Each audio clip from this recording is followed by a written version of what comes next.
मित्र, महाभारत हे भारतातलं दुसरं आर्ष महाकाव्य. रामायणापेक्षा हे चौपट मोठं आहे. रामायणाची 7 कांडं आणि 24,000 श्लोक आहेत. महाभारताची 18 पर्व आणि जवळजवळ 1,00,000 श्लोक आहेत. आजच्या आपल्या हातातल्या महाभारताच्या संहितेची श्लोकसंख्या सांगायची झाली तर ती 96,836 आहे. म्हणजे जवळजवळ 1,00,000च्या घरात आहे. रामायण ही एका व्यक्तीची कहाणी आहे, तर महाभारत ही एका वंशाची कहाणी आहे. जवळजवळ 3-4 पिढ्या आपल्यासमोर उलगडत जातात. या सर्व पिढ्यांच्या मुळं घडणारा जो इतिहास आहे, तो इतिहास एका महापुरुषाच्या अध्यक्षतेखाली घडलेला आहे. त्याचं नाव आहे भीष्माचार्य. हे महाभारतातलं अत्यंत प्रधान पात्र आहे. ही गोष्ट खरी आहे. श्रीकृष्ण हे दुसरं प्रधान पात्र आहे. पण या दोघांच्याही खालोखाल जर अत्यंत महत्त्वाचं आणि प्रभावी पात्र कोणतं असेल तर ते कर्णाचं आहे. मी आपल्याला म्हणालो की कृष्ण आणि भीष्म यांच्या खालोखाल महत्त्वाचं पात्र कर्णाचं आहे. अनेक दृष्टीने तो प्रभावी आहे. एका दृष्टीने तो दुर्दैवी मानला जातो. याचं कारण त्याच्या हयातीत त्याच्यावर फार मोठा अन्याय झाल्याची भावना सर्वत्र आहे. तो सूतपुत्र असल्यामुळे त्याच्या गुणांकडे, त्याच्या पराक्रमांकडे त्याच्या काळामध्ये दुर्लक्ष झालं आणि त्यामुळे त्याला पदोपदी अवमानित व्हावं लागलं, अशाही तऱ्हेची समजूत आहे. कर्णाचं भाग्य असं आहे की 5,000 वर्षानंतर का होईना, पण कर्णाच्या त्या सर्व अन्यायाचं परिमार्जन करण्यासाठी समकालीन असे जे प्रतिभावंत आहेत ते उद्युक्त झालेले आहेत. रवींद्रनाथ टागोरांपासून तो कुसुमाग्रजांपर्यंत, आनंद साधले शिवाजी सावंतांपासून तो रणजित देसाईंपर्यंत सर्वांनी कर्णाची बाजू अत्यंत सहानुभूतीने समजून घेतलेली असं आपल्याला दिसेल. अनेक काव्य, नाटकं, चित्रपट, कथा, कादंबऱ्या कर्णाच्या जीवनावर अलीकडे लिहिल्या गेल्यात आणि त्यांना कर्णाच्या सर्व गुणवत्तेला अत्यंत झुकतं असं माप दिलेलं आहे असं आपल्या लक्षात येईल. ते हे चांगलं आहे. कोणताही महाकवी बोलतो, परंतु जे बोलतो त्यापेक्षा तो मौन जास्ती राखतो आणि त्याची जी निशब्दता आहे, त्यांनी जे मोकळे सोडलेले विषय आहेत, त्यांनी स्पर्श न केलेले जे विषय आहेत, ते विषय उत्तरकालीन प्रतिभावंतांना सापडतात आणि त्या विषयांचं चित्रण करून महाकवीची मूळची जी अपूर्णता आहे ती पूर्णतेला नेण्याचा ते प्रयत्न करतात. कर्णाच्या बाबतीत असंच झालं असण्याची शक्यता आहे. ज्या बाजू, जी अंग त्या काळामध्ये समजून घेण्यात आली नसावीत, त्या बाजू आणि ती अंग अत्यंत सहृदयपणे नव्या काळामध्ये समजून घेण्यात येत आहेत. त्यामुळं थोडंसं असंही झालं असण्याची शक्यता आहे की कर्णाची बाजू उचलून धरण्याच्या अभिनिवेशात कर्ण हा महाभारतातल्या सर्व पुरुष पात्रांपेक्षा श्रेष्ठ आहे असंही प्रतिपादन करण्याचा प्रयत्न झाला असण्याची शक्यता आहे. ते आपण गृहीत धरलं पाहिजे. कर्ण हा अत्यंत अधम होता, इथपासून तो कर्ण हा सर्वश्रेष्ठ होता, इथपर्यंत हा लंबक सारखा हेलकावे खातोय. त्यामध्ये नेमका कर्ण कसा होता, महाभारतकाराच्या आधाराने जर आपल्याला त्याचा शोध घ्यायचा झाला तरीसुद्धा आपल्याला हे विधान निभ्रांतपणे करता येईल की भगवान कृष्ण आणि भगवान भीष्माचार्य यांच्या खालोखाल अत्यंत प्रभावी अशा रीतीची व्यक्तिरेखा महाभारतामध्ये जर कोणाची असेल तर ती फक्त कर्णाची आहे. अनेक अर्थांनी प्रभावी आहे. आपल्याला माहीत असेल, महाभारतामध्ये भारतीय युद्ध झालेलं आहे. हस्तिनापूरची सत्ता अंतिमतः कोणाची या विषयाचा निर्णय लावण्यासाठी कुरुक्षेत्राची निवड केली गेली आणि त्या ठिकाणी जवळजवळ 18 अक्षौहिणी सैन्य 18 दिवसपर्यंत लढलं. राज्य कुणाचं असावं हा सामान्यपणे अत्यंत मर्यादित असणारा विषय इतका अमर्याद झाला. तो सोडवण्याकरता कुरुक्षेत्राची निवड झाली आणि कुरुक्षेत्रावर मित्रांनो तत्कालीन सर्व राजवंशांनी या किंवा त्या पक्षाबरोबर संगनमत केलं आणि या युद्धाला मदत केली असं आपल्या लक्षात येईल. भारतातली सर्व राजघराणी या युद्धामध्ये या किंवा त्या बाजूनी गुंतलेली आहेत. 18 अक्षौहिणी म्हणजे जवळजवळ 52 लक्ष वीर 18 दिवस चाललेल्या या युद्धामध्ये लढत होते. आणि मला आपल्याला सांगू द्या, युद्ध समाप्त झालं तेव्हा लक्षात आलं की त्यापैकी 12 लाख वीर पुरुष फक्त शिल्लक आहेत. 40 लाख वीर पुरुष मारले गेले आहेत. संपूर्ण भारताचे 40 लाख वीर पुरुष अर्ध्या महिन्यामध्ये नाहीसे व्हावेत, ही केवढी प्रचंड स्वरूपाची ऐतिहासिक अशी राष्ट्रीय हानी आहे हे आपण लक्षात घ्या. प्रधान पुरुष तर खूपच मारले गेले. एकेकाचं नाव आठवतो म्हटलं महाभारतामध्ये, काय बलवत्तर बलदंड अशा रीतीचा पुरुष आहे. काय त्याची गुणवत्ता, काय त्याची विभूतिमत्ता, काय त्याचा पराक्रम. त्यापैकी 5, 3, 8 आणि 2, 10 एवढेच फक्त शिल्लक राहिलेत. कृष्ण, 5 पांडव, द्रौपदी, कृतवर्मा, कृपाचार्य, सात्यकी, अश्वत्थामा, बाकी सगळे खलास. भीष्माचार्य गेलेत, द्रोणाचार्य गेलेत, विदुर गेलेत, कर्ण गेला, दुर्योधन गेला, दुःशासन गेला, शकुनी गेला. कुणीही महत्त्वाचा असा वीर पुरुष शिल्लक राहिला नाही. ही केवढी प्रचंड स्वरूपाची हानी आहे. मला आपल्याला सांगू द्या, डॉक्टर काशीप्रसाद जायस्वाल नावाचे इतिहासाचे मीमांसक होते, नुकतेच वारले. हिंदू पॉलिटी नावाच्या ग्रंथाचे करते. त्यांचा एक निष्कर्ष तो मी आपल्या कानावर घालतो, मान्य करण्याची सक्ती नाही. काशीप्रसाद जयस्वाल असं म्हणाले होते की अलेक्झांडर जेव्हा हिंदुस्थानामध्ये आला तेव्हा त्याला म्हणण्यासारखा प्रतिकार या देशामध्ये कुठेच झाला नाही. याचं कारण तत्पूर्वी होऊन गेलेल्या भारतीय युद्धामध्ये या देशातलं संपूर्ण क्षात्रतेज संपुष्टात आलेलं होतं. या देशातलं संपूर्ण क्षात्रतेज भारतीय युद्धामध्ये संपुष्टात आलेलं होतं. हा निष्कर्ष मान्य करण्यासाठी आपल्याला काशीप्रसाद जयस्वालांपर्यंत येण्याची मुळी गरजच नाही. खुद्द महाभारताच्या अश्वमेधिक पर्वामध्ये आपल्याला या दारुण निष्कर्षाचा प्रत्यंतर येतं. युद्धपर्व संपलीत, भीष्मपर्व, द्रोणपर्व, कर्णपर्व, शल्यपर्व सगळी पर्व संपलीत. स्त्रीपर्व संपलं, त्यानंतर अनुशासन पर्व, शांतीपर्व ही संपलीत. आणि मग अश्वमेधिक पर्व आले ज्यामध्ये युधिष्ठिराला राज्याभिषेक झाला. राज्याभिषेक झाल्यानंतर युधिष्ठिराने अश्वमेध यज्ञाचा संकल्प सोडला आणि अर्जुनाची त्या अश्वाच्या संरक्षणासाठी नियुक्ती केली. दिग्विजय करीत अश्वमेधाचा अश्व निघाला. महाभारताच्या अश्वमेधिक पर्वामध्ये वर्णन असं आहे की अर्जुन अश्वाबरोबर येतो आहे हे कळण्याचा विलंब. त्या प्रदेशाचा राजा शरणागती आणि खंडणी घेऊन अर्जुनाच्या स्वागतासाठी आपल्या सीमेवर सिद्ध होता. प्रतिकार करण्याची हिंमत कोणीही दाखवली नाही. भारतीय युद्धामध्ये या देशातलं संपूर्ण क्षात्रतेज संपुष्टात आलेलं होतं. याचा पुरावा खुद्द महाभारतातच आहे. ही ऐतिहासिक स्वरूपाची अत्यंत भीषण अशी जी राष्ट्रीय हानी झाली, मित्रांनो मला आपल्याला सांगू द्या, कर्ण हा या हानीचा एक प्रमुख शिल्पकार होता. दुर्योधनामुळे भारतीय युद्ध झालं ही गोष्ट खरी आहे. दुर्योधनाचं वर्णन करताना व्यासानी म्हटलेलं आहे, दुर्योधनो मन्युमयो महाद्रुमः. दुर्योधन हा क्रोधाचा आणि सूडाचा वृक्ष होता, महावृक्ष होता. पण हे म्हणताना व्यासाने आपल्याला हे सांगितलं की दुर्योधन हा क्रोधाचा आणि सूडाचा महावृक्ष असेल तर कर्णस्कंध हा त्या वृक्षाचा बुंधा होता. याचा अर्थ दुर्योधनाच्या हातून झालेली सगळी जी अनन्वित कृत्य आहेत ती कर्णाच्या पराक्रमाच्या भरोशावर झालेली आहेत.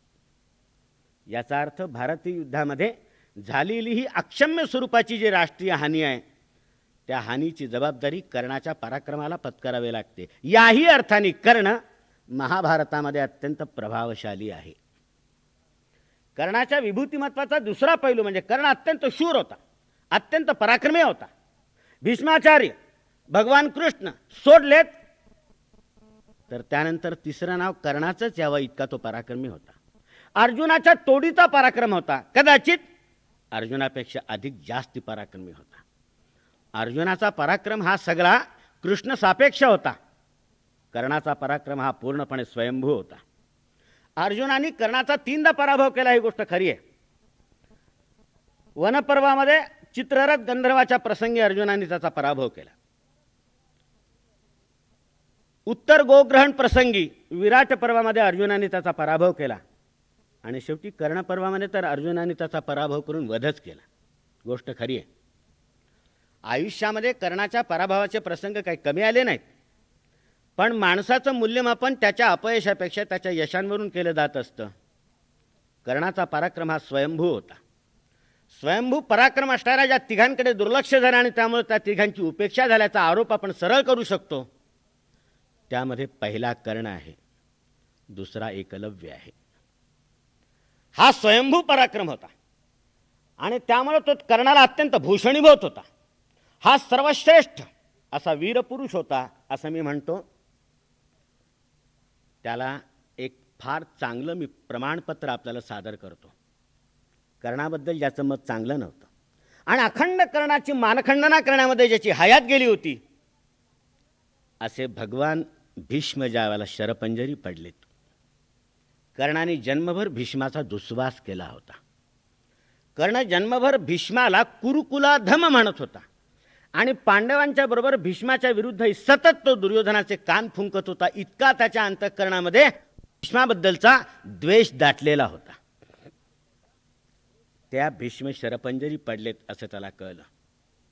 भीष्माबद्दलचा त्याचा राग इतका होता की भीष्माच्या नेतृत्वाखाली पहिले 10 दिवस युद्ध झालं. त्या युद्धामध्ये कर्णाने सहकार्य केल्याने तो अलिप्त राहिला. एकच कारण, भीष्माने त्याचं वर्णन अर्धरथी म्हणून केलेलं होतं. तेव्हा भीष्माला सहकार्य करायचं नाही. पण ज्या दिवशी भीष्म शरपंजरी पडलेत असं त्याला कळलं, सगळे महावीर भीष्माचं दर्शन घेऊन आलेत असं त्याला कळलं, तेव्हा त्याच्याही अंतःकरणामध्ये पश्चात्तापाचा आगडोम उसळला आणि भीष्माचार्याचं दर्शन घेण्याची उर्मी त्याच्या मनामध्ये अनावर झाली. फक्त दिवसा उजेडी उजागरपणाने त्याला भीष्माच्या दर्शनाला जाता येत नव्हतं. म्हणून त्यांनी सूर्यास्त होऊ दिला. सामसूम झाली, अंधार पडला आणि कर्ण भीष्माचार्यांच्या दर्शनाकरता गेला. शरपंजरी पडलेला त्या महापुरुषाचा देह त्यांनी पाहिला आणि कर्णाला भडभडून आलं. जन्मभर आपण शत्रुत्व केलं असेल, पण या माणसाचं विभूतिमत्व आपल्याला नाकारता येत नाही. त्यांनी खाली गुडघे टेकलेत आणि मान लवून त्यांनी भीष्माचार्यांना नमस्कार केला. भीष्माचार्यांकडे पाहता पाहता कर्णाला एकदम हुंदका फुटला. आवाज ऐकला. भीष्माचार्यांनी डोळे उघडलेत. विचारलं, कोण? कर्ण म्हणाला, भगवन मी कर्ण. जन्मभर ज्याची तुम्ही निर्भत्सना करीत आलात तो कर्ण आज तुमचं दर्शन घेण्याकरता आलेला आहे. भीष्मालाही वाईट वाटलं. भीष्म म्हणाले, कर्णा, मी तुझी निर्भत्सना करत आलो ही गोष्ट खरी आहे, परंतु ती करत असताना सुद्धा माझ्या अंतःकरणामध्ये खात्री होती की तुझ्यासारखा महावीर पृथ्वीच्या तलावर दुसरा नाही. तुझ्यासारखा वीरपुरुष पृथ्वीच्या तलावर दुसरा नाही. अगदी अमरोपम तुझा पराक्रम अगदी देवांच्या पराक्रमासारखा. न त्वया सदृश कश्चित पुरुषेश्वमरोपम. याची मला खात्री होती. केवळ कुलभेद भयाचाहम सदा परुषमुक्तवान. तू माझ्या कुलामध्ये भेद उत्पन्न करतो, या रागामुळे मला तुला सतत कठोर वाक्ताडण करावं लागलं. करत असताना सुद्धा जाणीवही होती की तुझ्यासारखा वीरपुरुष दुसरा नाही. कर्णाचा सर्वश्रेष्ठ शत्रू असणाऱ्या भीष्माचार्याचं प्रमाणपत्र मृत्यूशय्येवर असताना मी आपल्यासमोर सादर केलं. आपल्याला माहिती असेल, माणूस जन्मभर खोटं बोलू शकतो, पण मृत्यूच्या सान्निध्यात त्याला खोटं बोलता येत नाही. त्याला खरंच बोलावं लागतं. तऱ्हेतऱ्हेच्या वल्गना करीत असेल आयुष्यामध्ये, पण मृत्यूच्या अध्यक्षतेखाली त्याच्या प्रखर प्रकाशामध्ये सगळ्या प्रकारचं जे असत्य असतं ते वितळून जातं आणि सत्य त्याच्या ओठातून बाहेर पडतं. भीष्माने सांगितलं, कर्णा, तुझ्यासारखा वीरपुरुष पृथ्वीच्या पाठीवर दुसरा नाही. कर्ण हा सर्वश्रेष्ठ वीरपुरुष होता. त्या काळात कर्ण हा सर्वश्रेष्ठ उदार पुरुष होता. कर्णाचं दातृत्व हे सर्वश्रेष्ठ होतं. कर्णाचं दातृत्व हे सर्वश्रेष्ठ होतं. दातृत्वाच्या नशेमध्ये कर्णाने काय दिलं नाही, जे मागितलं ते दिलं. प्रत्यक्ष मृत्यूसुद्धा आपल्या शत्रूच्या स्वाधीन केला, इतकं त्याचं औदार्य होतं. कोणी म्हणतात कर्णाच्या दातृत्वामागे उद्देश काही धड नव्हता, चांगला नव्हता. मला हे माहीत आहे आणि मला मान्य आहे, पण मी उद्देशाकडे पाहतच नाही. त्याचं दातृत्व बावन कसे होतं हे निर्विवाद. उद्दिष्ट कोणतंही असो, उद्दिष्ट कोणतेही असो, दातृत्वाबद्दल शंका घ्यायला जागा नाही. अहो, एखाद्या माणसाचा प्रेमभंग झाला आणि त्यामुळे जर तो ज्ञानेश्वरीकडे वळला असेल तर त्याचं आपण स्वागतच करायला पाहिजे. कशामुळे ज्ञानेश्वरीकडे वळला हे आपण फारसं महत्त्वाचं मानत नाही. शेवटी ज्ञानेश्वरांच्या पायाशी आला याचं आपण स्वागत करतो. कर्णाचं दातृत्व हे माझ्या मते तसं आहे. आणि कर्णाने दातृत्वाच्या नशेमध्ये सगळ्या प्रकारचं देण्याची तयारी दाखवली. कर्णाच्या दातृत्वाच्या बाबतीत जशी वीरत्वाच्या बाबतीत त्याच्या सर्वश्रेष्ठ शत्रूची मी आपल्यासमोर ग्वाही दिली, कर्णाच्या दातृत्वाच्या बाबतीत त्याच्या सर्वश्रेष्ठ शत्रुत्वाचं प्रमाणपत्र मी आपल्यासमोर सादर करतो. कर्णाचा अत्यंत दुस्वास केला असेल पांडवांनी आणि पांडवांचा मोठा भाऊ असणाऱ्या युधिष्ठिराने. जन्मभर कर्णाचा दुस्वास केला. कर्ण मेला या बातमीवर त्याचा सहजासहजी विश्वास बसला नाही.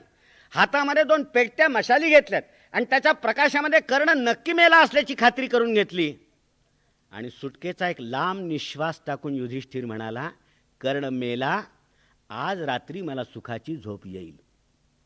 कर्ण जिवंत होता तोपर्यंत मला झोपता आलं नाही, कारण कर्ण जिवंत आहे या विधानाचा दुसरा अर्थ माझ्या अर्जुनाच्या जीविताला भय आहे असा होता. आज कर्ण मेला, मला सुखाची झोप होईल. म्हणून आनंदाचा निश्वास टाकणारा युधिष्ठिर कर्णाबद्दल बोलताना असं म्हणालाय, हतो वैकर्तन कर्ण, तो कर्ण मेला, सपुत्र सहवाहन, आपला पुत्रासह मेला, आपला रथासह नष्ट झाला. युधिष्ठिर म्हणतो, अर्थीनाम पक्षी संघस्य कल्पवृक्षो निपातिता, याच्या कृपी पक्षांचे थवेच्या थवे निवांतपणाने ज्याच्यावर आश्रयाला येत असत, असा कल्पवृक्ष आज मुलापासून उन्मळून खाली पडलेला आहे. कल्पवृक्षाजवळ याचना करावी लागत नाही. तुमच्या मनामध्ये विचार आला, कल्पवृक्ष तो पूर्ण करतो. असा कल्पवृक्ष कर्णाच्या रूपाने आज उन्मळून पडला आहे याची ग्वाही युधिष्ठिराने दिलेली आहे. युधिष्ठिर म्हणतो, कर्णाच्या व्याकरणामध्ये एकच क्रियापद होतं, देतो. ददामित्येव यो वोचन न नास्तीत्यर्थितोर्थिभी. त्याच्या व्याकरणामध्ये एकच क्रियापद होतं, देतो. न म्हणजे देत नाही हे क्रियापद त्याला माहिती नव्हतं. जे काय मागाल देतोच. पाहतो, विचार करतो, खटपट करतो, मागाहून कळवतो. ही जी पुरोगामी क्रियापद आहेत ही उत्तरकालीन आहेत. कर्णाला एकच माहीत होतं, देतो. तेव्हा कर्णाचं दातृत्व निर्विवाद होतं, शत्रूंना सुद्धा मान्य असणारं होतं. त्या काळातला सर्वश्रेष्ठ वीर पुरुष कर्ण, त्या काळातला सर्वश्रेष्ठ उदार असा दाता कर्ण. दातृत्व हे कर्णाच्या विभूतिमत्वाचं एक अत्यंतशाली, अत्यंत वैभवशाली अशा रीतीचं वैशिष्ट्य होतं. या औदार्याकरता कर्ण भारतीय वाङ्मयामध्ये कायमचा उपमान होऊन बसलाय. दाता कसा? कर्णासारखा. तिसरं वैशिष्ट्य कर्णाच्या विभूतिमत्वाचं, कर्ण हा सच्चा मित्र होता. कर्ण हा सच्चा मित्र होता. उद्योग पर्वामध्ये कृष्ण शिष्टाई करता कौरवांकडे गेलेत. शिष्टाई विफल झाली आणि कृष्णाने भेदनीतीचा प्रयोग करण्याचा प्रयत्न केला आणि त्यासाठी त्यांनी कर्णाला आपल्या परतीच्या प्रवासात काही वेळ बरोबर घेतलं. कर्ण कृष्णाबरोबर आला तेव्हा कृष्णाने कर्णाला सांगितलं, कर्णा, युद्ध अटळ आहे. कर्ण म्हणाला, हो. कृष्ण म्हणाला, युद्ध अटळ आहे. अंतर ते युद्ध झालं, तुला पांडवांच्या विरुद्ध कौरवांच्या वतीने लढावं लागेल. कर्ण म्हणाला, हो, त्याची मला जाणीव आहे. मग कृष्णाने त्यांना विचारलं की कौरवांच्या वतीने कोणाच्या विरुद्ध तू लढणार आहेस याची तुला कल्पना आहे काय? कर्णाने सांगितलं, नाही. त्यावेळेला कृष्णाने त्याचं जन्मरहस्य त्याच्याजवळ प्रगट केलं की कर्ण हा कुंतीचा पहिला मुलगा होता. तेव्हा सगळे पांडव ही त्याची सख्खी भावंड होती, त्याची लहान भावंड होती. दुर्योधनाच्या बाजूनी पांडवांचा निपात करण्याची प्रतिज्ञा उच्चारून लढाईला उभं राहणं याचा अर्थ आपल्या लहान भावंडांचा निपात करून दाखवण्यासाठी उभं राहायचं, याची आतापर्यंत तुला कल्पना नसेल. आणि त्यामुळे आतापर्यंत तू पांडवांचं वैर केलंस ते क्षम्य ठरेल, तुला माहितीच नव्हतं. पण आता तुला कळलेलं पांडवांचं आणि आपल्यामधलं नातं, आता यानंतर तू पांडवांच्या विरुद्ध जर कौरवांना मदत करशील तर ते तुझ्या रक्ताला, तुझ्या नात्याला, तुझ्या बंधुत्वाला शोभणार नाही. माझा सल्ला विचारशील? अजून युद्ध सुरू व्हायचं आहे. कौरवांना दगा दिल्यासारखं होणार नाही, अजून युद्ध सुरू व्हायचं आहे. तू या क्षणी दुर्योधनाला सांगून आपल्या नात्याचा उलगडा करून धर्मकर्तव्य म्हणून पांडवांच्या बाजूला येऊन उभा राहू शकतोस. आणि जर तू पांडवांच्या पक्षाला येऊन मिळणार असशील तर कृष्ण आश्वासन देतोय, तो म्हणाला, आपला सगळ्यात मोठा भाऊ म्हणून पांडव तुझं स्वागत करतील, पांडव तुझं नेतृत्व पत्करतील. ज्याचा तू जन्मभर द्वेष केला तो युधिष्ठिर तुझा युवराज होईल. अर्जुन, भीम हे तुझे सेवा करतील आणि नकुल, सहदेव हे तुझ्यावर छत्रचामर राहतील. ज्यांचा जन्मभर आपण दुस्वास केला ते पांडव यानंतर आपले सेवक बनतील. हे आमिष हे कर्णाला केवढं मोहक वाटलं असेल याची आपण कल्पना करा. यानंतर अजून एक आश्वासन कृष्णाने कर्णाला दिलं, जे कृष्णाने द्यायला नको होतं, कर्णाला द्यायला नको होतं. कोणत्याच पुरुषाने दुसऱ्या पुरुषाला असं आश्वासन देऊ नये, असं एक प्रलोभन कर्णाला कृष्णाने दाखवलं. म्हणाले, कर्णा, द्रौपदी तुझी सुद्धा बायको होईल. हे प्रलोभन कृष्णाने दाखवायला नको होतं. तो काही सामान्य माणूस नव्हता आणि कर्णाला दाखवायला नको होतं. याचं कारण, कर्ण द्रौपदीच्या स्वयंवराला उपस्थित होता. कर्ण द्रौपदीच्या प्राप्तीच्या अभिलाषेने तिच्या स्वयंवराला तिचा पण जिंकण्याच्या तयारीने उपस्थित होता. त्या कर्णाला हे प्रलोभन दाखवलेलं आहे. ज्या कर्णाचा द्रौपदीने अपमान केला होता, त्याचा प्रतिशोध घेण्याची फार चांगली संधी कर्णाच्या आयुष्यामध्ये आलेली होती. द्रौपदी ही त्याची सुद्धा बायको होणार होती. आणि कृष्ण म्हणाले की कर्णा, युद्धोत्तर जो विजय मिळेल त्या विजयानंतर पृथ्वीचं संपूर्ण साम्राज्य हे हक्काने तुझ्याकडे येईल. अंगदेशाच्या स्वामित्वावर संतोष मानण्याची तुझी वृत्ती, पूर्ण पृथ्वीचा सम्राट होण्याचं हेही स्वप्न किती उज्ज्वल होतं याची आपण कल्पना करा. अत्यंत दैदिप्यमान अशा प्रलोभनांची मालिकाच कृष्णाने कर्णासमोर उभी केली. पण कर्णाने काय उत्तर दिलं? कर्ण म्हणाला, कृष्णा, तू सांगतोस ते बरोबर आहे. आता मी पांडवांशी वैर करायला नको, ही गोष्ट खरी आहे. परंतु माझ्या जन्माचं जे रहस्य तू मला सांगितलंस, माझी तुला कळकळीची विनंती आहे, युधिष्ठिराला सांगू नकोस. याचं कारण, कर्ण म्हणाला, युधिष्ठिरावर माझा विश्वास आहे. युद्धानंतर, विजयानंतर मिळालेलं संपूर्ण पृथ्वीचं साम्राज्य मोठा भाऊ या नात्याने युधिष्ठिर माझ्या चरणांवर अर्पण करील याबद्दल मी निश्चंक आहे. पण कृष्णा, ज्याप्रमाणे युधिष्ठिरावर माझा विश्वास आहे त्याप्रमाणे माझ्यावर विश्वास नाही.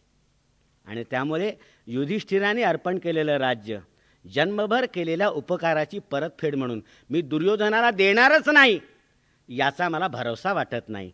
त्याच्यावर मला जे सांगितलंस ते कृपा करून तू युधिष्ठिराला सांगू नकोस. त्या मैत्रीला कर्ण इमानदार राहिला. ज्या वेळेला राजसभेमध्ये सर्व कुरु राजपुत्रांच्या क्षात्रविद्येची परीक्षा घेतली जात होती. राजपुत्रांनी एक एक वीरकृत्य करून दाखवलं आणि तो खाली उतरला. आणि त्यानंतर अर्जुन आला. त्याची दैदिप्यमान वीरकृत्य पाहून सगळी ही सभा तटस्थ झाली आणि स्तिमित झाली. अर्जुन खाली उतरतोय विजयोन्मादाच्या नशेमध्ये. आणि त्याच वेळेला रंगमंचावर चढून अर्जुनाला आव्हान देण्याकरता कर्ण उभा राहिला. अर्जुनाची सगळी वीरकृत्य करून दाखवण्याची प्रतिज्ञा उच्चारित करण्याचा त्यावेळेला तिथे आला. जातीचा प्रश्न आडवा आला नसता तर कदाचित कर्णाने अर्जुनाचं आव्हान पेलून दाखवलं असतं. परंतु सूतपुत्र म्हणून त्याला अपात्र ठरवण्यात आलं. तर अपात्र ठरवण्यात आलं तरी अर्जुनाच्या पराक्रमाला शह देणारा एक तरुण आपल्याला उपलब्ध झालाय. या आनंदाने दुर्योधनाने कर्णाशी मैत्री केली. आपलं अंगदेशाचं स्वामित्व त्याला दिलं, त्याला अंगराज बनवलं. ही जी मैत्री दुर्योधनाने आपल्या उपेक्षित वनवासाच्या काळामध्ये आपल्याबद्दल दाखवली, तिच्याशी कर्ण शेवटपर्यंत इमानदार राहिला असा त्याचा अर्थ आहे. तऱ्हेतऱ्हेची प्रलोभनं कृष्णासारख्या महापुरुषाच्या तोंडून उच्चारली गेली असताना सुद्धा त्यांना तो वश झाला नाही. तो शेवटपर्यंत दुर्योधनाशी एकनिष्ठ राहिला. कर्ण शेवटपर्यंत दुर्योधनाला बळ पुरवित होता. कर्ण शेवटपर्यंत दुर्योधनाला उत्तेजित करत होता. पांडवांबद्दलचा जो द्वेष किंवा जे शत्रुत्व दुर्योधनाच्या अंतःकरणामध्ये होतं ते प्रज्वलित करण्याचं काम सतत कर्णाने केलेलं आहे. आणि त्याच वेळेला दुर्योधनाचं संरक्षण करण्याचंही काम कर्णाने केलेलं आहे.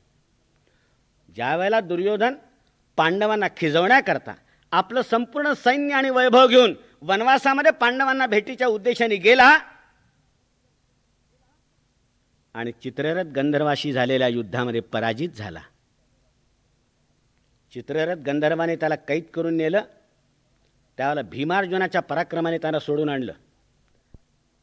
पांडवांवर मात करायला तो जातो आणि पांडव आपल्यालाच पराजित करतात सौजन्यानी, गुणांनी.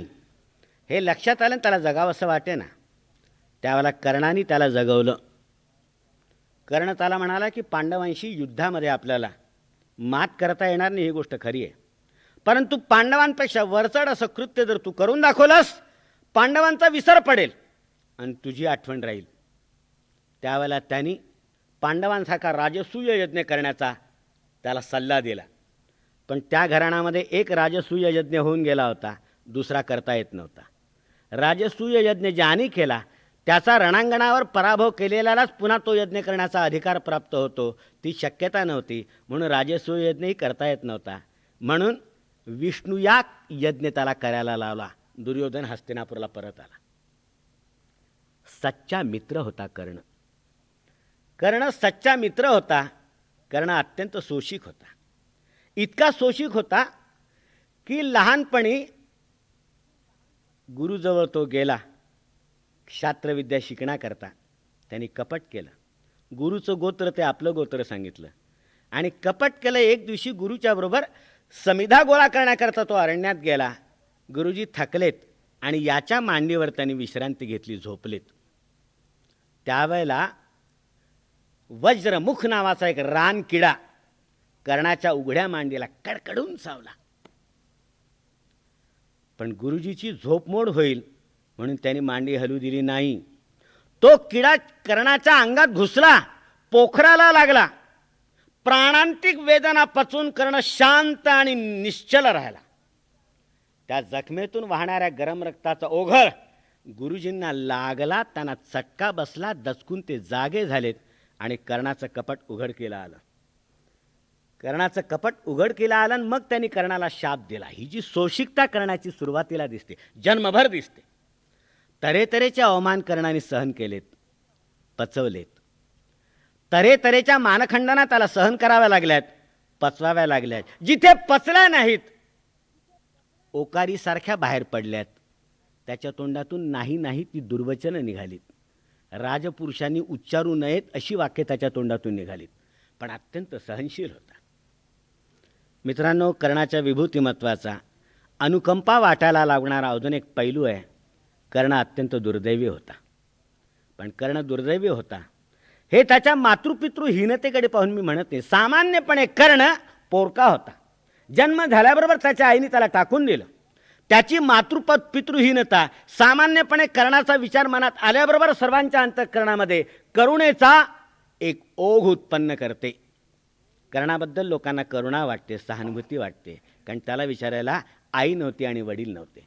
जन्मदाता होता, जन्मदात्री होती, पण बाप नव्हता आणि आई नव्हती. याबद्दल कर्णाबद्दल सर्वांना करुणा वाटते, सहानुभूती वाटते. तिला माझा आक्षेप नाही.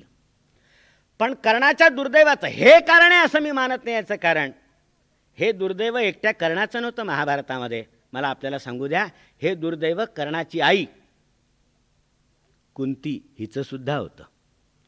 हे दुर्दैव द्रौपदीचं सुद्धा होतं. आणि मित्रांनो, हेच दुर्दैव खुद्द कृष्णाचं सुद्धा होतं. आईबापाचं छत्र लहानपणापासून न लाभणं या दुर्दैवाचे हे सगळे समान वाटेकरी होते. म्हणून मातृपितृहीनता हे मी कर्णाचं दुर्दैव मानत नाही. सूतपुत्र असणं हे सुद्धा मी कर्णाचं दुर्दैव मानत नाही. सामान्यपणे अलीकडच्या काळामध्ये कर्णाला न्याय देण्याच्या भरामध्ये त्याच्या सूतपुत्रत्वावर भर देण्याचा प्रयत्न होतो. कर्णाचं विभूतिमत्व अशा रीतीने रेखाटण्याचा प्रयत्न होतो ललित वाङ्मयामध्ये की अत्यंत गुणवान, अत्यंत पराक्रमी, अत्यंत कर्तृत्व संपन्न, केवळ जन्माच्या दुर्दैवामुळे बेचारा उपेक्षित राहिला आणि अन्यायाला पात्र ठरला. म्हणून केवळ जन्माच्या दलितत्वाबद्दल ज्या एका श्रेष्ठ महापुरुषावर जन्मभर अन्याय झाला असं आपण मानतो, त्याची प्रतिमा डोळ्यासमोर उभी करण्याच्या उद्देशानं कर्णाची व्यक्तिरेखा रेखाटली जाते. म्हणून हा खुलासा करणं आवश्यक आहे की कर्णाचं सूतपुत्रत्व हे त्याचं दुर्दैव आहे असं मी मानत नाही. आणि मित्रांनो, कर्णाची व्यक्तिरेखा वाचताना डॉक्टर बाबासाहेब आंबेडकरांची आठवण व्हावी असा जरी प्रयत्न असला तरी तशी आठवण होण्याचं काही कारण नाही. याचं कारण बाबासाहेबांनी जे भोगलं ते कर्णाला कधीही भोगावं लागलं नाही. बॅरिस्टरी मिळवल्यानंतर, सर्वोच्च ज्ञानसंपन्न झाल्यानंतर आणि ज्ञानाच्या क्षेत्रामध्ये स्वतःचा जागतिक दरारा उत्पन्न केल्यानंतर सुद्धा जन्माच्या प्रश्नावरून बाबासाहेबांना अवहेलना सहन करावी लागली. पण प्रत्यक्ष शास्त्रविद्येच्या परीक्षेच्या वेळी तारुण्याच्या ऐन उंबरठ्यावर असताना दुर्योधनाने कर्णाला अंगराजाचं स्वामित्व बहाल केलं, राजकुलामध्ये त्याला आणलं, स्वतःचा मित्र त्याला मानलं, स्वतःच्या बरोबर घेऊन त्याला फिरला आणि कर्णाच्या समाजामध्ये अत्यंत प्रतिष्ठेने पुनर्वसन केलं दुर्योधनाने. त्यानंतरचा कर्ण हा सूतपुत्र नव्हता, अंगदेशाचा राजा होता. हे भाग्य बाबासाहेबांना लाभलं नाही. त्यामुळे कर्णाची तुलना बाबासाहेबांशी करून कर्णाबद्दल पुन्हा सहानुभूती उत्पन्न करण्याचा जो प्रयत्न आहे तो काही खरा नाही, हे आपण लक्षात घ्या. सूतपुत्रत्व हे कर्णाचं दुर्दैव नाही असं मी म्हणतो. याचं दुसरं कारण, सूत संस्कृती आज आपण मानतो तितकी त्या काळामध्ये हीन समजली जात नव्हती. सूत संस्कृती आज आपण मानतो तितकी हीन समजली जात नव्हती. त्या संस्कृतीला एक सन्माननीय स्थान होतं. विदुर सूत होता आणि सूतांशी क्षत्रियांचे सोयर संबंध होत असत. मत्स्य देशचा राजा विराट याची बायको सूत होती, कीचक सूत होता, सोयर संबंध होत असत. त्यामुळे सूत संस्कृती ही इतकी हीन लेखली जात नव्हती. तिसरं कारण, तुमच्या माझ्या देशाला उत्पन्न झालेला ज्ञानाचा जो अत्यंत अभिमानास्पद असा उज्ज्वल वारसा आहे ती या देशाच्या इतिहासाला मिळालेली सूत संस्कृतीची देणगी आहे, हेही आपल्याला विसरता येणार नाही. सूतांनी शौनकाला सांगितलं, त्यातून आपल्या ज्ञानाचे प्रवाह उत्पन्न झालेत. तेव्हा सूत संस्कृती आजच्या इतकी हीन नव्हती. हे जसं खरं तसं सूतपुत्रत्व हे कर्णाचं दुर्दैव नाही असं मानण्याचं चौथं कारण असं आहे की कर्णाला याची जाणीव होती की आपण सूत नाहीत. जरी त्याला कळलेलं नव्हतं तरी त्याचं राजबिंड रूप आणि जन्मतः प्राप्त झालेली कवचकुंडलं यावरून त्याला याची जाणीव होती की आपण सूत नाही आहोत. आपल्याला अधिराथाच्या घरी वाढावं लागलं, राधेला माता मानावं लागलं, तरी आपण सूत नाही आहोत याची त्याला जाणीव होती. आणि म्हणून कर्णाने सोयर संबंध जरी सूतांमध्ये केले होते तरी आपल्या सर्व पुत्रांची नावं त्यांनी सेनपदानी ही युक्त ठेवलेली होती. सेन हे उपपद क्षत्रियांना लागत असतं. अर्जुनाने कर्णाच्या समोर त्याचा तगडा मुलगा मारला, त्याचं नाव होतं वृषसेन. तेव्हा आपण सूत नाही आहोत याची कर्णाला जाणीव होती. तेव्हा सूतपुत्रत्व हेही कर्णाच्या दुर्दैवाचं कारण आहे असं मी मानत नाही. मातृपितृहीनता नाही, सूतपुत्रत्व नाही. कर्णाच्या दुर्दैवाचं सगळ्यात मोठं कारण असं होतं की स्वतःच्या सख्ख्या भावंडांचा द्वेष जन्मभर त्याला करावा लागला. स्वतःच्या सख्ख्या भावंडांच्या निपाताच्या वल्गना दुर्योधनाला उत्तेजित करण्यासाठी, त्याच्या अन्नाशी इमान राखण्यासाठी त्याला सतत कराव्या लागलात. पांडवांच्या विरुद्ध उभं राहावं लागलं. आपल्या सख्ख्या भावाच्या अद्वितीय पराक्रमाचं कौतुक करण्याऐवजी त्याला त्याचा द्वेष करावा लागला आणि त्याच्या वधाचं स्वप्न जन्मभर उराशी बाळगावं लागलं. तुम्ही म्हणाल कर्णाला माहिती नव्हतं की पांडव हे आपले भाऊ आहेत म्हणून तो त्यांचा द्वेष करीत होता. मी जे मगाशी म्हणालो की महाकवी जे बोलतो ते अत्यंत परिणामकारक असतं, महाकवी जे बोलण्याचं टाळतो ते अधिक परिणामकारक असतं. महाकवीचे शब्द तर आपण नेहमी पुनरावृत्त करत असतो, पण महाकवीचं जे मौन असतं ते जास्ती बोलकं असतं. संपूर्ण महाभारतभर कर्ण आणि कुंती, कर्ण आणि पांडव यांचे संबंध काय होते हे आपल्याला व्यासांनी सांगितलेलं नाही. त्याबद्दल व्यासांनी मौन बाळगलेलं आहे. या आशेवर की जरी आपण सांगितलेलं नाही तरी काही गोष्टी लोकांना न सांगता कळतात, भारतीयांना तरीसुद्धा कळेल, या आशेने बिचारा व्यासांनी या एका नाजूक बाबतीत मौन पांघरलं. दुर्दैवाने त्याची निराशा झाली. रामायणाच्या अरण्यकांडामध्ये एक प्रसंग असा आहे की मध्यान्हाच्या वेळेला सीता अशी बसलेली होती आणि वन्य स्त्रिया तिच्या सौंदर्याला भारून तिच्याकडे आलेल्या होत्या. तऱ्हेतऱ्हेचे प्रश्न विचारून तिला भंडावून सोडत होत्या. त्याच वेळेला त्या स्त्रियांनी तिला प्रश्न विचारला की त्या समोरच्या शिलापट्टकावर बसलेला तो श्यामल वर्णाचा तेजस्वी तरुण तुझा कोण आहे ग? अरण्यकांड म्हणतं की सीतेने खाली मान घातली, एकही शब्द बोलली नाही. पण अरण्यकांडच सांगतं की सीता एक शब्दही बोलली नाही, तरीसुद्धा तो तरुण तिचा कोण होता ते त्या वन्य स्त्रियांना कळलं. सीता एक शब्द बोलली नाही तरी कळलं, सीता एक शब्दही बोलली नाही म्हणूनच कळलं. पण रामायणातल्या कांडातल्या वन्य स्त्रियांना जे न बोलता कळू शकलं ते 5000 वर्षात भारतीय रसिकाला किंवा भाविकाला सुद्धा कळू शकलं नाही. हे व्यासाचं केवढं दुर्दैव. त्यांनी मौन सांभाळलं या आशेने की तुम्हाला ते कळेल. काही सुगावा दिला व्यासाने, जरी स्पष्ट सांगितलं नसलं तरी सुगावा दिलेला आहे. ज्यावेळेला अर्जुन अंतर्धान पावला रंगमंचावरून आणि मोठमोठ्या गर्जना करीत कर्णाचा रंगमंचावर प्रवेश झाला, त्यावेळेला एक लहानशी सूचना व्यासाने देऊन ठेवलेली आहे की पडद्याच्या मागे आपल्या मुलांची वीरकृत्य पाहणाऱ्या राजमातांच्या समूहामध्ये बसलेली जी कुंती होती एकाएकी मूर्छित पडली. कुंती का मूर्छित पडली हे व्यासांनी आपल्याला सांगितलं नाही. कर्णाचं आगमन आणि कुंतीची मूर्छा हा योगायोग का घडून आला ते व्यासाने आपल्याला सांगितलं नाही. विदुराच्या ते लक्षात आलं. विदुराने दासी पाठवली आणि शुश्रूषा करून शीतलोपचार करून कुंतीला त्यांनी सावध केलं. एवढंच फक्त महाभारत सांगतं, बाकी सांगत नाही. तुम्हाला कळेल या भरोशावर सांगत नाही. इथे मौन बाळगलाय व्यासाने. सुगावा दिलाय, चाहूल दिली आहे, ती जर आपण लक्षात घेतली तर आपल्या लक्षात येईल. ज्या कर्णाबद्दल अत्यंत दुस्वास, अत्यंत वैर, अत्यंत क्रोध युधिष्ठिराच्या मनामध्ये होता, त्या कर्णाबद्दल युधिष्ठिर एका ठिकाणी असं म्हणतो की कर्णाचा नुसता विचार जरी मनात आला तरी मनामध्ये डोक्यामध्ये संतापाचा इतका भडका उडतो की पाहता क्षणीच त्याचा शिरच्छेद करावा अशी इच्छा बलवत्तर होते. पण म्हणतो की कर्णाचा विचार आल्यानंतर भडकलेला संताप कर्णाला प्रत्यक्ष पाहिल्यानंतर अजिबात शिल्लक राहत नाही. का राहत नाही रे बाबा? तो म्हणतो सहसोत्पतिता क्रोधा कर्णम दृष्ट्वा प्रशाम्यती. भडकलेला राग कर्णाला पाहिल्यानंतर आपोआप विझून जातो, आपोआप शांत होतो. काय कारण त्याला कळत नाही विचाराला. पण तो म्हणतो तदा नश्यती मे क्रोधा पादौ तस्य निरीक्ष. विशेषतः त्याच्या पावलांकडे जेव्हा माझं लक्ष जातं तेव्हा मला अजिबात राग करावासा वाटत नाही. तो तरी का रे बाबा? कळवून तो युधिष्ठिर सांगतो का कोण जाणे, पण कोणत्याही सदृशौ पादौ कर्णस्येति मतिर्मम. कर्णाच्या पावलांशी माझ्या आईच्या पावलांचं जबरदस्त साम्य आहे. कर्णाच्या डोक्याकडे पाहिलं की त्याचा शिरच्छेद करावासा वाटतो. कर्णाच्या पावलांकडे पाहिलं की त्याच्यावर डोकं टेकावंसं वाटतं. व्यासांनी सुगावा दिला नाही? दिला आहे. कदाचित कर्णाला दिला नसेल, पण कर्णाला सुगावा मिळाला उद्योग पर्वामध्ये. युद्ध पर्व सुरू होण्या अगोदर कृष्णाने त्याला संधी दिली होती. त्याला कळलेलं होतं आता पांडव आपले भाऊ आहेत, आता यांना आपण मारायला नको.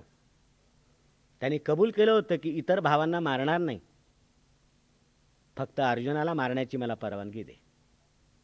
पंचपुत्राची माता म्हणून तुझे जे बिरुद आहे ते कायम राहील. मी जर अर्जुनाच्या हातून मारला गेलो, तुझी 5 पुत्र आहेतच. अर्जुन माझ्या हातून मारला गेला, माझ्यासकट तुझे 5 पुत्र आहेतच. आश्वासन दिलं होतं. आणि तरीसुद्धा अर्जुनाच्या वधाचा प्रयत्न कर्णाच्या हातून झालाच. स्वतःच्या सख्या भावंडांच्या पराक्रमाचं गुणवत्तेचं कौतुक करण्याऐवजी त्याचा द्वेष करण्याचा आणि त्यांचा निपात करण्याचा ध्यास जन्मभर उराशी बाळगावा लागणं यासारखा नियतीचा दुसरा शाप नाही.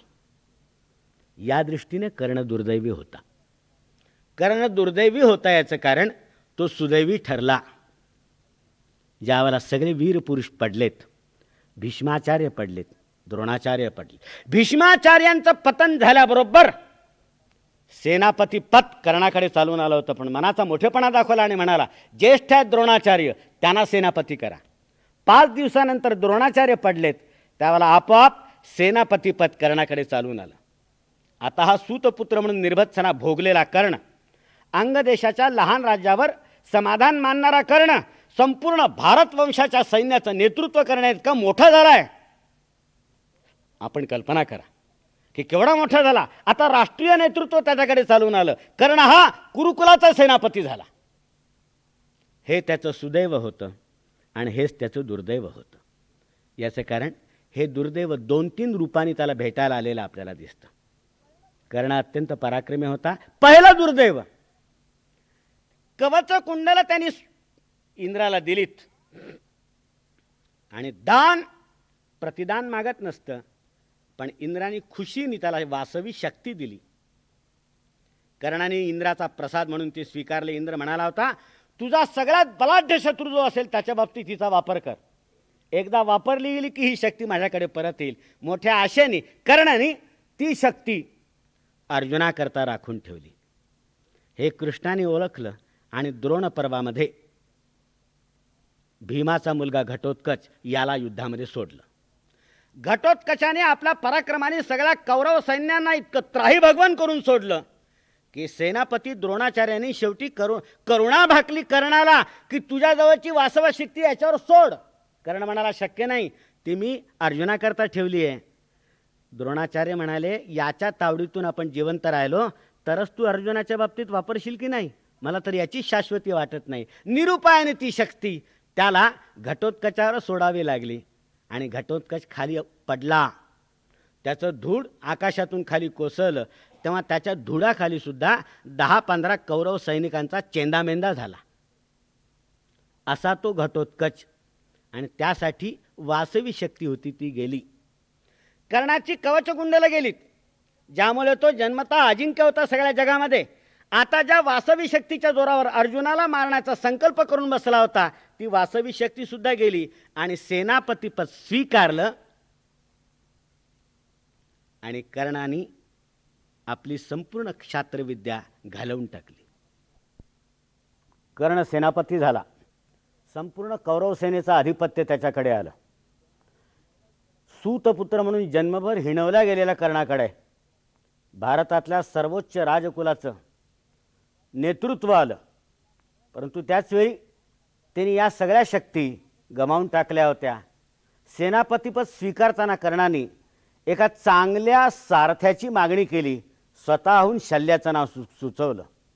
पण एका सूतपुत्राचं सारथ्य करण्याची कल्पना शल्याला अपमानास्पद वाटली. त्यामुळे कृष्णाचं उदाहरण द्यावं लागलं आणि कर्णाने शल्याचा सारथी म्हणून स्वीकार केला.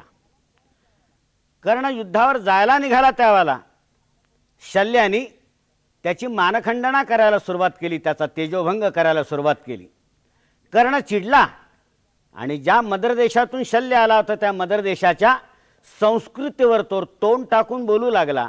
तिथल्या स्त्रियांच्या चारित्र्यावर बोलू लागला. चिडून जाऊन शल्याने कर्णाला एक गोष्ट सांगितली.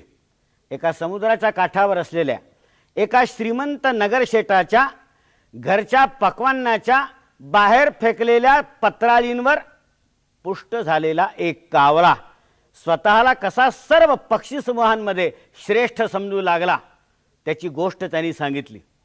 एक दिवशी त्या ठिकाणी उत्तरेकडून राजहंस आलेत.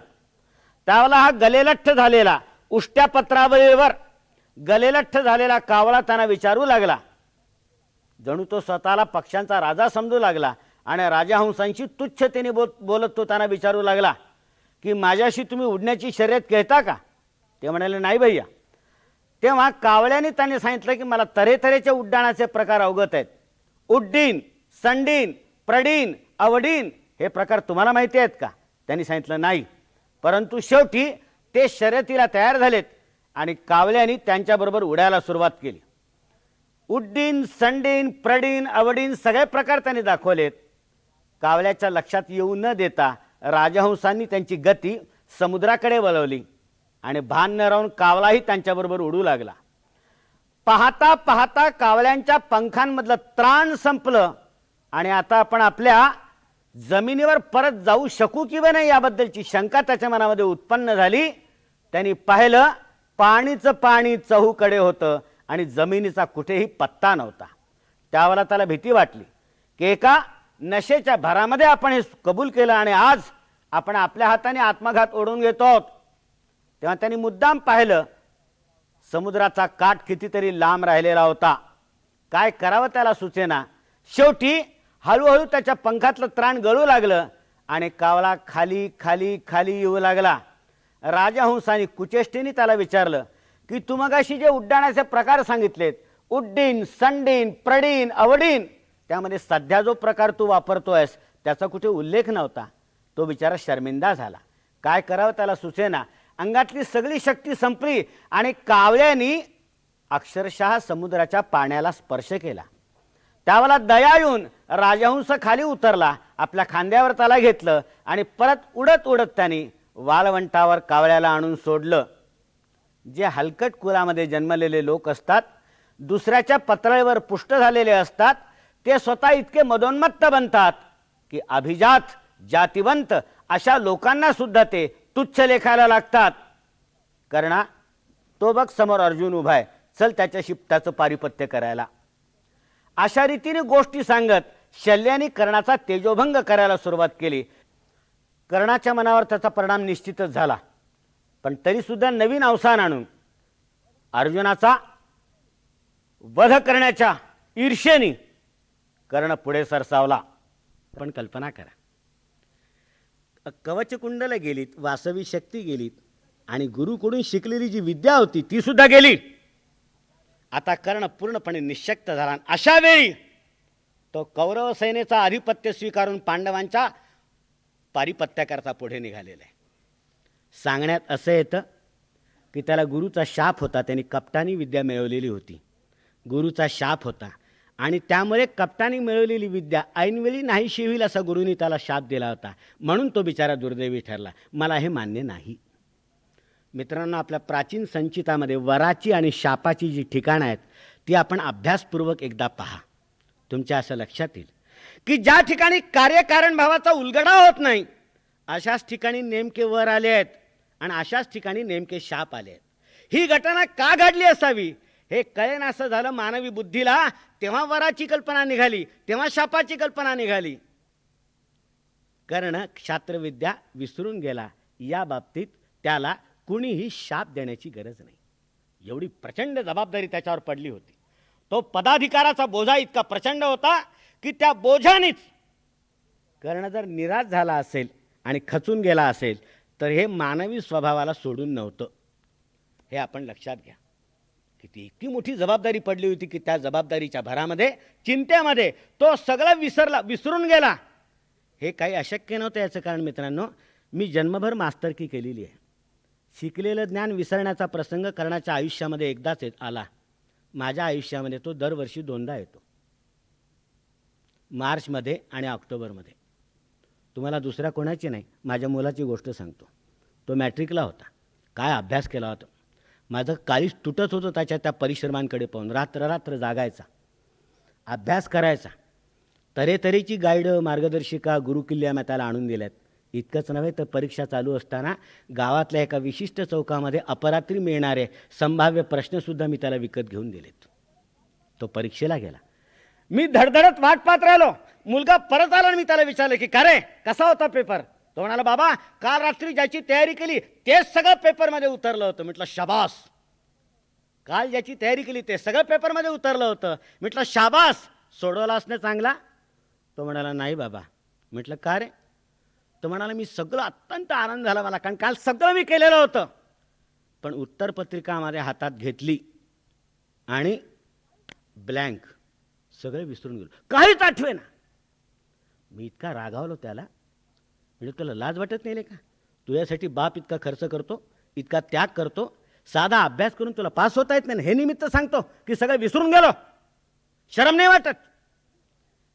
कळवळून जाऊन माझा मुलगा मला जरा असं सांगू लागला की बाबा कृपा करून रागावू नका, मी सगळं केलं होतं, पाठ केलं होतं, तेच आलं होतं परीक्षेमध्ये, पण लिहू शकलो नाही याचं कारण मी विसरून गेलो, यात माझा काही अपराध नाही. मग मुलगा जर म्हणाला, बाबा ऐनवेळी मी विसरून गेलो, यात काही माझा दोष नाही, कारण मला माझ्या सरांचा शाप होता. सर म्हणाले होते की तू माझ्या ट्युशनचे पैसे दिले नाहीत, ऐनवेळी तुला काही आठवणार नाही. आता यावर मी विश्वास ठेवावा का हो? यावर विश्वास ठेवावा? यात काय अर्थ नसतो. खरोखर इतकं दडपण येतं मनावर, आणि त्यामुळे ऐन अत्यंत आवडत्या, अत्यंत महत्त्वाच्या अशा गोष्टीसुद्धा विसरण्याचा प्रमाद माणसाच्या हातून घडतो. तसा तो कर्णाच्या हातून घडला. त्यात मनुष्य स्वभावाला सोडून काही नव्हतं. दुसरा एक शाप आलेला आहे की कर्णाचं चाक ऐनवेळी भूमीमध्ये रुतून बसलं. मला त्याच्याकरता एका ब्राह्मणाचा शाप होता त्याला की तुझ्या रथाचं चाक ऐनवेळी भूमी गिळून घेईल. मला याचाही अर्थ नाही कळत.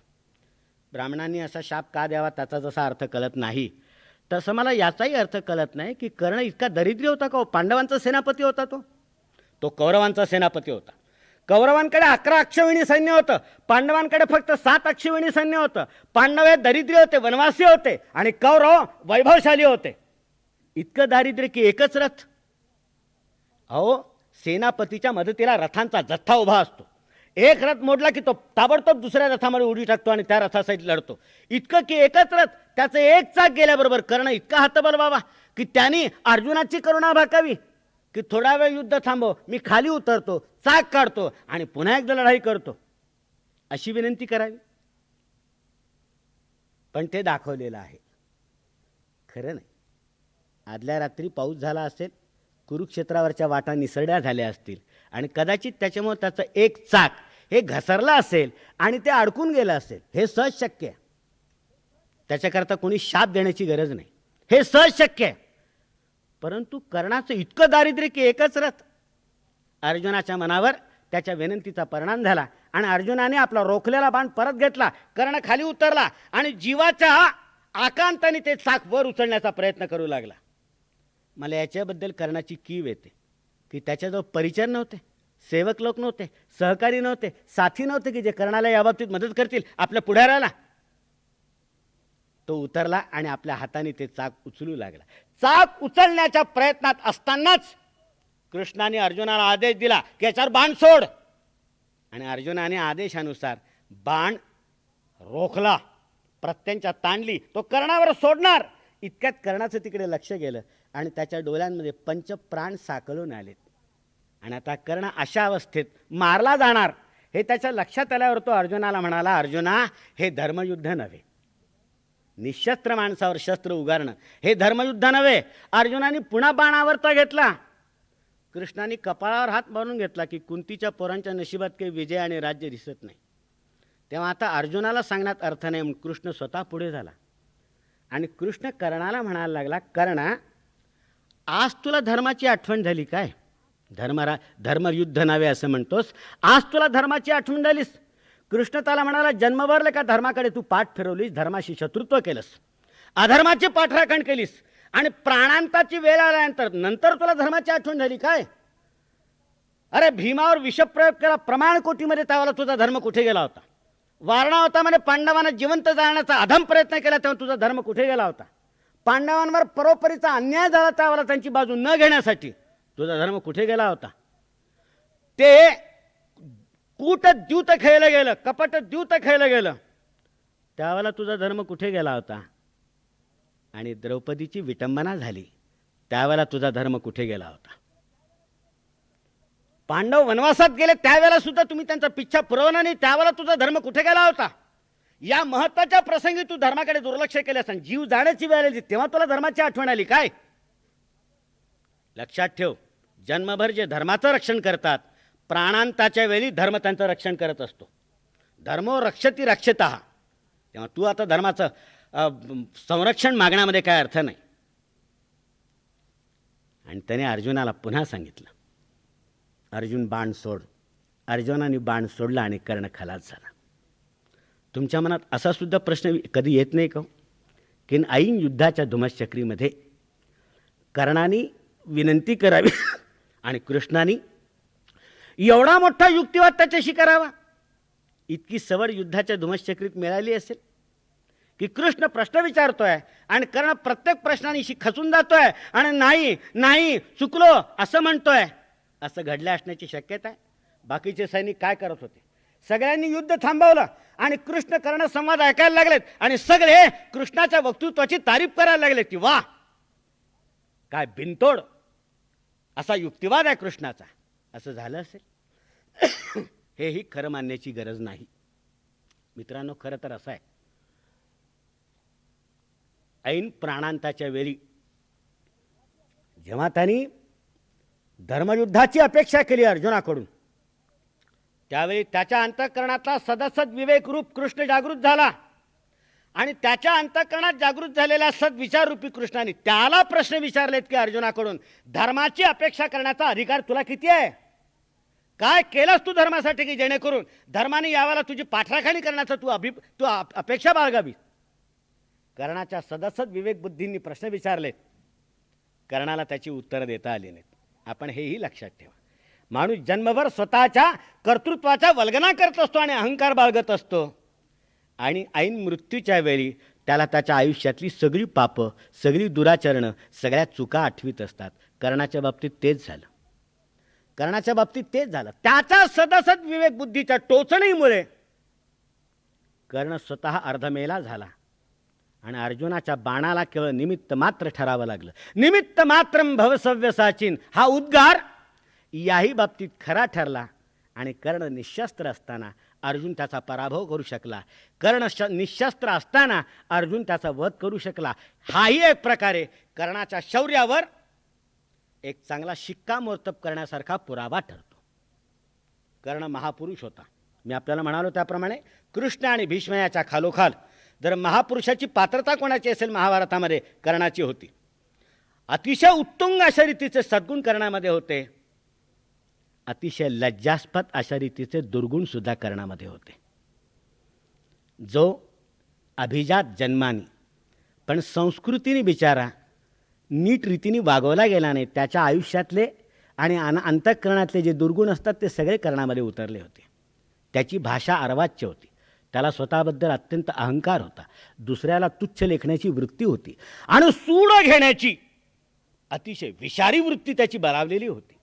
ज्यावेळेला पांडव हरलेत आणि विशेषतः द्रौपदी हरलीत, त्यावेळेला अत्यंत उन्मत्त अशा रीतीचा जर अहंकार कोणी प्रकट केला असेल तो कर्णाने केला. पांडव वनवासात जायला निघालेत, ते सगळे ओरडलेत. त्यात कर्णाचा आवाज होता की हे बघा जनावर चाललीत अरण्यामध्ये चरायला आणि ही त्यांच्या मागून गायसुद्धा निघालेली आहे. आणि मित्रांनो, द्रौपदीला, हरलेला द्रौपदीला राज्यसभेमध्ये आपली दासी म्हणून उपस्थित करण्याचा अट्टहास जर कोणी केला असेल तर तो द्रौपदीच्या सगळ्यात वडील धीराने केला, कर्णाने केला. द्रौपदी तिथे आली तेव्हा निर्लज्जपणे कर्ण तिला म्हणाला की द्रौपदी, तू आता हस्तिनापूरची राणी राहिलेली नाहीस, पांडवांची पत्नी राहिलेली नाहीस, तू कौरवांची दासी झालेली आहेस. तेव्हा तुला वाटेल तर तू खुशाल कोणत्याही कौरवाकडे राहा, जर वाटेल एकदम 100 कौरवांकडे राहा, काही हरकत नाही, नाहीतरी 5 जणांबरोबर एकदम राहण्याचा सराव तुला आहेच. कर्णाने द्रौपदीला बंधकी म्हटलं. राजसूय यज्ञामध्ये जगातल्या सर्व पवित्र नद्यांच्या पाण्याचं प्रोक्षण जिच्या मस्तकावर झालेलं होतं, अशा त्या देवता सदृश अयोनी संभवा सतीला कर्णाने सर्व राज्यसभेमध्ये नवऱ्याच्या समक्ष बंधकी म्हटलं. बंधकी याचा अर्थ वेश्या. सतीला वेश्या ठरवण्या इतका अधमपणा कर्णाने केला. माणसाचा न्यूनगंड त्याला कुठल्या तळापर्यंत नेतो याचं अनुभव आपण आपल्या आयुष्यामध्ये घेतला असेल. त्याची तीव्रतर अशा रीतीची पराकोटी आपल्याला महाभारतामध्ये पाहायला मिळते कर्णाच्या रूपाने. कर्णाच्या केवळ सद्गुणांकडे पाहून त्याला सर्वश्रेष्ठ ठरवण्यात अर्थ नाही. कर्णाच्या केवळ दुर्गुणाकडे पाहून त्याला नीचतम ठरवण्यात अर्थ नाही. कर्णाच्या विभूतिमत्वाला यथायोग्य मूल्यमापन करायचं असेल, अत्युत्कट उत्कर्ष गुणांचा तज्जन्य स्खलन, गुणांचा उत्कर्ष आणि त्यातून निर्माण झालेला प्रमादाचा कर्ण हा बळी होता. अत्यंत प्रभावशाली असं त्याचं जीवन होतं, अत्यंत प्रभावशाली असा त्याचा मृत्यूही झाला. धन्यवाद.